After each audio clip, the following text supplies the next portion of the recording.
In every football match, there's always that player that shines the brightest and is on their A game, which makes them able to play extremely well and in turn makes them the MVP, or in simpler terms, the most valuable player in that game. Now, being the MVP is always a thing that players strive to be, as it means that they were the best on the pitch. But can there be MVPs in Blue Lock? And which players would be crowned the MVP of each match? Well, if you are wondering that, then you are in luck, as that's today's video, as I will be going over each match and deciding on which player I feel deserved the title of MVP. Now, a special thanks to Zenolith 1877 for giving me this video idea, as I wouldn't have been able to think of this myself. So thank you a lot. And if you also have any interesting video ideas for me, please leave them in the comments, as I would love to make more videos. I just have no ideas myself, to be honest. Anyway, this intro has been going on for way too long, so please double check that you are subscribed to the channel, leave a like and a comment, as well as join our Discord server, and then go get your favorite snacks, and let's get into it. Anyway, back to the topic. Now, how does the MVP title get decided? If I'm honest, then it's a lot about goals. If you score a goal, then you are obviously having a better game than someone who didn't score a goal, giving you a higher rating. I have tried my best to not only look at the goals to decide the MVP, but it's hard when, for example, a player does like 3 goals in a game. I can't really overlook a hat trick, can I? And in Blue Lock, especially the early games, there was a lot of that, so some picks might be quite expected. But yeah, I've tried my best to make it as fair as possible. And if you disagree with me on a specific game and player, then please tell me down below, as I would love to hear what you think. But let's start with the first match. Now, I'm not sure why I decided to include this match. However, the first match I'm talking about is the match between Isagi and Kira, where Kira obviously is the MVP, as Isagi's teammate sold. Yeah, I don't know why I included this one. Anyway, moving on, we have the first match in Blue Lock, which is the game between Team Isagi and Team Baru. Now again, I doubt that I need to say too much, as it's pretty obvious that the MVP of this match is the king himself, Baru, who managed to score a crazy 5 goals on Team Isagi. Now, Isagi and Barcha had their moment in the end where they teamed up and tried to at least score 1 goal, which they did, or I should rather say, Kunigami did, as Isagi was too afraid to shoot. Anyway, moving on, we have the second match of the first selection, where Team Isagi is facing Team Okawa.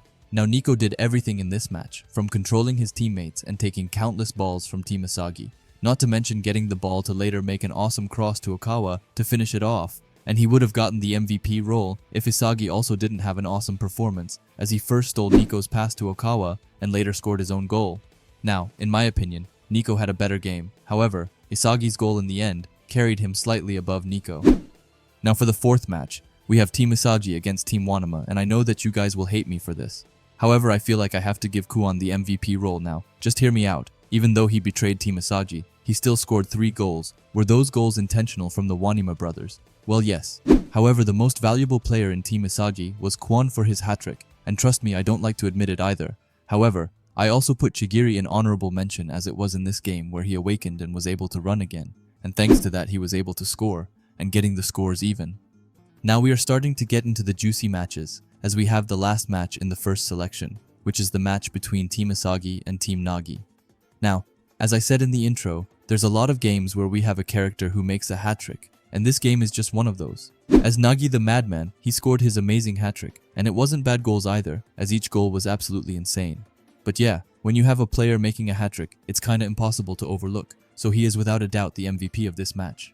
However, I also had both Barcha and Kunigami written down as honorable mentions, as Kunigami scored 2 goals and Barcha scored 1 goal, but he was also included in most of his lead-ups and attacks for the other goals. However, all that falls in comparison to Nagi's hat-trick. After that, we move on to the second selection, where Team Rin faced Team Isagi. Now Team Isagi tried their absolute best to win this game, and they even scored the first goal. However, after that, it all went downhill, as they got to taste the true power of Itoshi Rin, who has previous scored a hat-trick, and like the Nagi goals, they were nothing to sneeze at, as all of them were pretty spicy. However, this is not to discredit any of the other players, as both Aryu and Tokimitsu had 1 goal each and a pretty solid performance. Also, I won't leave out Nagi, who also played very solid, and he would be the MVP if just Rin didn't exist. Now with Bachira's department, we go into the second match in the second selection, where now Isagi and Nagi face off against Baru and Naruhaya. Now I'm not going to sugarcoat, as Naruhaya and Isagi are right out of the picture, especially Naruhaya, who tried his best but failed at scoring when it mattered. Now Isagi did score the winning goal, which was awesome. However, Baru and Nagi scored the other 8 goals in this game, So yeah, Isagi, I'm sorry, but you are sitting this one out. Now it was quite difficult to choose between Baru and Nagi. Both of them scored 4 goals each, and that forced me to look into their performance outside of the goals. It was still hard, however, Nagi was a more prominent player than Baru. He tried his best to evolve Isagi, and also tried his best to prevent Baru's and Naruhaya's attacks. That's not to discredit Baru, as he also did it, especially against Isagi near the last goal. However, for me, Nagi takes it even though he and Baru were neck and neck. Now we move on to Team Isagi versus Team Ryo. Now I was a bit surprised when I read which player I had written down. However, looking at it again, I definitely get why I wrote him. Not gonna hold it a secret anymore, as it was the former hero Kunigami Rensuke. Now let me tell you, Kunigami was a problem on the field. He made Baru's game absolutely horrible as he was always there and stole the ball from Baru, who couldn't get past him. However, Kunigami can't get all of the credit as Ryo was there and helped him corner Baru from time to time. But it still counts, and that's far from everything that he did, as he also scored 2 goals. One of the goals was even a crazy header, which he made by forcing himself in between Baru and Isagi. I don't regret giving Kunigami the MVP title for this match. However, it hurts a bit as both Nagi and Isagi had amazing games as well, and honestly, any of them 3 could get the title. But since all 3 of them scored 2 goals, I felt like Kunigami was a bit better in terms of his defending and overall playmaking decisions, which is why he's getting the title. After that, it was time for a rematch, as Team Isagi went against Team Rin. Now in the beginning I had either Barcha or Isagi put down as the MVP, as Barcha actually went crazy this time around. He scored an insane goal and also made a fantastic crossover to Aryu, which led to another goal.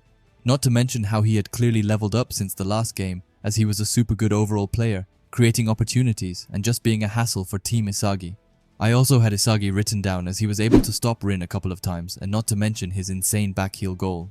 Like Barcha, he was just also such a hassle to deal with for the enemy team, as he was always one step ahead of most of them. However, after Rin started to get fired up, none of that even mattered, as Rin came in here and casually made a hat-trick. And even though you can say that Isagi outplayed and stopped Rin in the end, which isn't false by any means, however, whether it was because of luck or not, Rin still scored that last goal of the game, which gave him a hat-trick. But if I said that I gave him the MVP title just because of that hat-trick, then I would be lying, as he stopped Isagi from being able to score multiple times in this game. Even though it was still some goals, he simply couldn't stop like Nagi's insane goal. Rin was still the best overall player in this game, big thanks to his hat-trick but also for his amazing performance. Now this match is extremely unfair, as we have Team Isagi against the World 5. Now why is it unfair, you may ask? And it's because of the simple fact that Team Isagi got absolutely destroyed.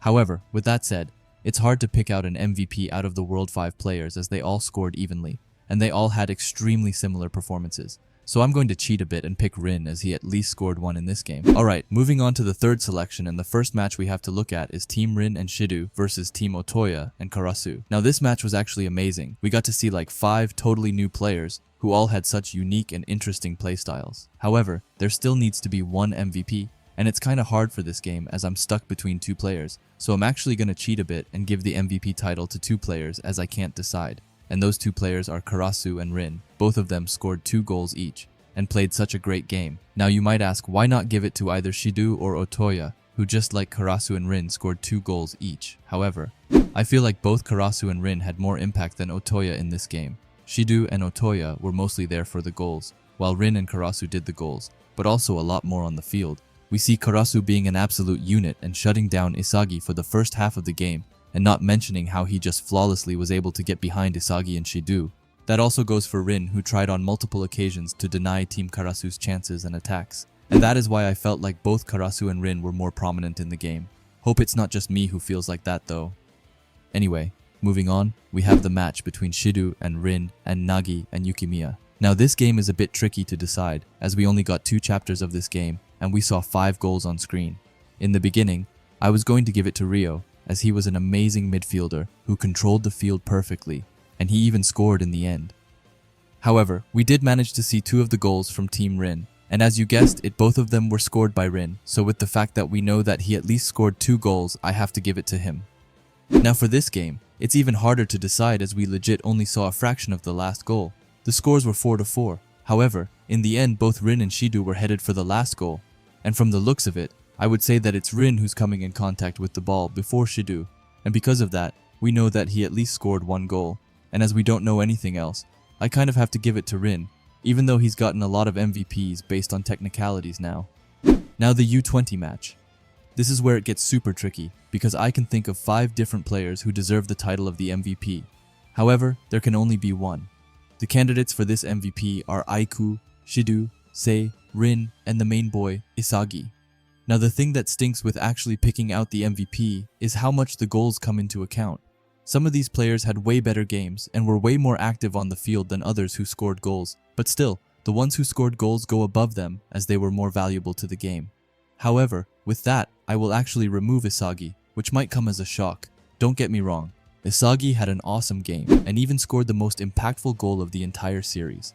And I'm sure he did loads of other things on the field, so I'm not trying to downplay him, like he even made the assist for Baru's goal and was a super important player in the plays leading up to each goal. But the others were just so good, so I have to put him here. Now the next one actually pains me the most, because he was outstanding, and that player is the one and only Oliver Aiku. Oliver Aiku was insane in this game. He was like the great China wall for the blue lock players, as I can think of at least 6 shots that he saved, which is far from a bad stat. The defender and captain of the team even had a chance at a goal, as he had fired off a crazy shot, which unfortunately got blocked in the end. But just imagine how crazy it would have been if it went in. Aiku really had the blue lock on lockdown, as the only reason that they scored were that they are a full team of strikers, so there was just endless amount of shots coming at the Japan U20, and even if you are the greatest defender of all time, like Rin only scored because he somehow evolved right in that moment and was able to use his other foot, so it pains me to put him here, but he had such a good game, and I can't wait to see even more from him. Next up is hard. It's really hard because the last 3 players are out of this world. However, I might have to pick Shidu for this spot. Now I know that you are going down to the comments, but please hear me out. Shidu the Demon had an incredible game with him scoring 2 insanely wild goals. Like, even though I'm not a fan of his character that much, I still have to admit that those goals were something in their own league. However, with that said, he only came into the match in the second half, and on top of that, yes, he scored 2 goals, but other than that, I don't remember too much. I remember him alongside Aiku, trying their hardest to stop Rin from scoring in the end, which they did, which is a crazy feat in its own right. But I still feel like he should be right here. However, if I'm honest, then he and the number 2 player is pretty reversible, so it's just what you think for yourself. Anyway, now let's actually get on to the second player, which I have as Itoshi Rin. Now Rin was out of this world in this match, and I mean literally, as well as I don't know what kind of demon he became in the later half of this match. Just look at him. He looks straight up demonic. Now let's get over what he actually did in this match. So Rin scored one of the most impressive goals of the game with his shot against Aiku, which became Blue Lock's second goal of the match. Another really noteworthy moment of Rin's was when he legit stopped one of Shidu's shot with his own head, and I'm not sure how he isn't dead after that. Like, imagine how hard a kick right to the skull would be, especially from someone like Shidu. Like, that's crazy. Also, we can't forget about his insane later half of the game, where he awakened his flow state and legit embarrassed the whole U20 team. He made them use their best abilities too later, just crushed them, which was exactly what he did. In the end, he even went against Sei, his own brother, and one of the new Gen 11 players, and managed to get the ball away from him, which led to Rin getting an assist, as Isagi scored his luck goal with that. Anyway, it's no secret to whom I pick for the MVP title of the U20 matches, as I believe Itoshi Sei to be the rightful taker of it. Firstly, he scored a goal like right away. However, the thing we need to take into account about that goal is that he could have scored earlier, but that he tried to get the Japanese U20 strikers to score instead, and when they failed, he decided to just do it himself. He also assisted Shidu in one of his goal, and yes, it was off a free kick. However, that free kick was crazy, so it's nothing to sneeze about. However, that's not the reason why I picked him as the MVP, as he completely broke down and destroyed the Blue Lock 11 multiple times. For example, when Isagi had broken through everyone and was about to score, Sei came out of nowhere and knocked him off balance, and yes, in the end, Isagi still passed Baru, who scored, but that's not the point. The point is that Sei in multiple occasions destroyed the Blue Lock 11 chances of scoring while trying to get his own team to score, which was almost impossible with the strikers he was handed. I might be so wrong about this, and if I am, then please tell me down below in the comments and tell me your thoughts. However, when I was reading the match, I just saw Sei destroying the Blue Lock 11 over and over again, and the only battle he lost was against Rin in the end. But that's also because he wasn't prepared for the crazy berserker Rin, who just decided to evolve out of nowhere. Anyway, if you ask me, then Sei is the MVP of the U20 match without a doubt. Now we are at the FC Barcha versus Bastard Munchen game, and it's getting kinda hard to pick MVP as everyone is extremely close to each other. Not to mention that they are out for each other, which also makes it harder as I would have put Kaiser as the MVP, as he would have probably scored 2 goals in this game if Isagi didn't interfere 2 times. So for this game, however, because of that I think I have to give the MVP to Barcha, who had an awesome game. He was such a force to be reckoned with, and he improved so much that even the whole FC Barcha squad was built around him, which shows of much impact he has on the team. Not to mention, he's absolute insane goal, which just looks so satisfying. This was also the first game he used his Ginga X Monster style, which made him such an annoying player to deal with. Not even Kunigami after the wildcard stood a chance, as Barcha just went into his own flow and got past him like it was children's soccer. However, as I said, I feel kind of bad for Kaiser, as it would have probably been his MVP. However, it's Blue Lock after all, so what can you really expect? After that game we go over to the Manshine City versus Bastard Munchen game, and I can't put into words how hard this game was to determine. When I had read through it, I had 4 contestants in mind, and those were Chigiri, Ryo, Kaiser, and Isagi. You might wonder where Nagi is, and yeah, he made the best goal of that game by far, and he had some opportunities outside of that goal as well. But I determined these players to be a bit better in the game. However, now we gotta pick. Chigiri was an amazing player, almost always involved in the attack, and even made a goal himself. However, that's where it stops for him. Now Ryo was phenomenal this game. He was an amazing player who got some shots on the goal, assisted Nagi's goals, and the lead up to them. But where he shined the most was in the midfield, where his position is. He took the ball away from Isagi countless times, as well as helped Chris battle Kaiser and Noah. He was honestly a demon on the midfield as he was controlling everything, and if he were to drop Nagi, then I'm scared to what a good player he would be. But that's a topic for another day. Now this is so hard because both of them were amazing. Kaiser did have more playtime, but Isagi made up for that loss when he was in the field. However, Kaiser scored a goal, which is something that we need to take into account, but at the same time, Isagi did 2 assists, which also boosts his rating a ton. Both of them were demons on the field, and Kaiser also stopped a goal from happening, but Isagi did that as well. Instead of 1, he stopped 2 goals. Kaiser was able to not handle Chris, but he made his life a lot harder, not only for Chris, but also for a ton of Manshine City players. While Isagi in the later half was such a good playmaker, and he set up so many plays with the team. I'm terribly sorry for saying this, but this has to be a draw as I can't pick between Isagi and Kaiser, but please tell me which one of them you would pick. Now that we have left the Manshine City players, we are getting right into the Ubers, and let me tell you that this game was also extremely hard, but nowhere close as how tough the Manshine City game was, as I already know the clear winner. But before revealing that, let's go over the contenders. I picked out Baru, Lorenzo, and Isagi to be the best players, and now let me go over them. Baru had such a crazy game with him scoring both goals for Ubers, and both of them were absolute wonder goals. Like each shot was incredible, and he even managed to save the Kaiser and Isagi shot, which gives him a real boost. Not to mention that he was just an annoying player in the entire game, because Bastard Munchen needed to take him into account in whatever they did, as he was such an unpredictable player. Now Lorenzo is up next, and he was a demon on the field. He was legit Ryo on steroids. He completely shut down Kaiser this game. Or I mean, Kaiser scored once and had a couple of chances, but not as much as he would have if Lorenzo wasn't there to completely mark him. Even though he wasn't in the spotlight that much this game, he still did wonders, as he was an amazing player, both offensively and defensively, and definitely deserves more love. I remember when I read this match for the first time, and I'm going to admit that I clowned on him, but now as I reread it, I understand how wrong I was. Now the MVP of this game was undoubtedly Isagi. He was all over the field, like I can count almost 5 times where he took the ball from Baru, like he was Baru's biggest op, because almost every time the ball was heading to Baru, Isagi was there to shut it down, and if he wasn't there, then the match would have 100% ended with a hat-trick for the King Baru. Not to mention how Isagi scored both goals for Bastard Munchen. Firstly a crazy lefty shot, and then his insane no-look goal with Hiyori, which I still don't even get how that was possible. And he also had a couple of shots on the goal as well. So when I tell you that Isagi deserves this MVP more than anyone, I mean it. However, I feel sad for Kaiser, as he would have been a more prominent threat for the MVP title if Lorenzo wasn't on him 24/7. Lorenzo being on him minimized his chances and his overall chances and impact on this game. Also, Hiyori also played amazingly this game, but due to his lack of time actually on the field, I couldn't include him here. Now I know that there's technically one more game I could cover. However, since it's not over yet, I feel like it would be wrong to start analyzing it when so much might happen.